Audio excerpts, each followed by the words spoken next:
রাজধানীর foreign service একাডেমিতে রাজনৈতিক দলগুলোর সঙ্গে বৈঠকে বসেছে জাতীয় ঐকমত্য কমিশন।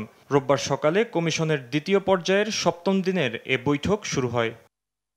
সূচনা বক্তব্যে ঐকমত্য কমিশনের সহসভাপতি অধ্যাপক আলী রিয়াজ বলেন, রাজনৈতিক দলগুলোর ওপর নির্ভর করছে জুলাইয়ের মধ্যে জুলাই সনদ তৈরি করা। এছাড়া ঐক্যের বিষয়ে বিভিন্ন ক্ষেত্রে অগ্রগতি হলেও আশাব্যঞ্জক অগ্রগতি থেকে পিছিয়ে আছে কমিশন। গত ৭ দিন ধরে আমরা আলোচনা করেছি, বিভিন্ন বিষয়ে অগ্রগতি হলেও সত্যি কথা হচ্ছে যে আশাব্যঞ্জক অগ্রগতি ক্ষেত্রে আমরা খানিকটা পিছিয়ে আছি। সাংবিধানিক প্রতিষ্ঠানগুলোর স্বাধীনতা আমরা নিশ্চিত করতে না পারি, ভবিষ্যতে সেটা আমাদের কোনো না কোনো ভাবে জনগণের আকাঙ্ক্ষার বিপরীতে গিয়ে যেন কোন রকম সংবিধান সংশোধন না হয়, সেটা নিশ্চিত করা দরকার, সাংবিধানিকভাবে নিশ্চিত করা দরকার।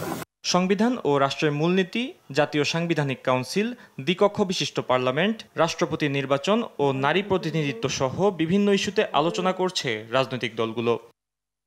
সংসদ ভেঙে গেলেও সাংবিধানিক ও সংবিধিবদ্ধ প্রতিষ্ঠানে নিয়োগ কমিটিতে বিরোধী দলের প্রতিনিধিদের বহাল রাখার দাবি জানান ইসলামী আন্দোলন সহ কয়েকটি দল। অন্যান্য বিরোধী দল সমূহের একজন প্রতিনিধি, তাকে যদি আমরা এই কমিটিতে সংসদ ভঙ্গ হওয়ার পরেও কোনোভাবে ভ্যালিড রাখতে পারি, তাহলে আমার মনে একটা ভারসাম্য থাকে। বিএনপি জানায়, নির্বাহী বিভাগ কর্তৃক সরকার ও রাষ্ট্র পরিচালনায় বাধা আসে এমন কোনো নিয়ম সংবিধানে সংযোজন করা ঠিক হবে না।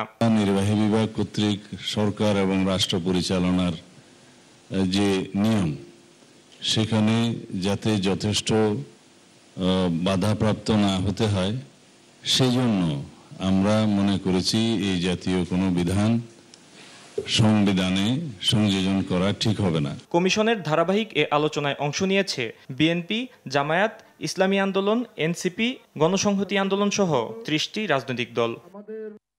ফাহিম ইউসুফ, দেশ টিভি, ঢাকা।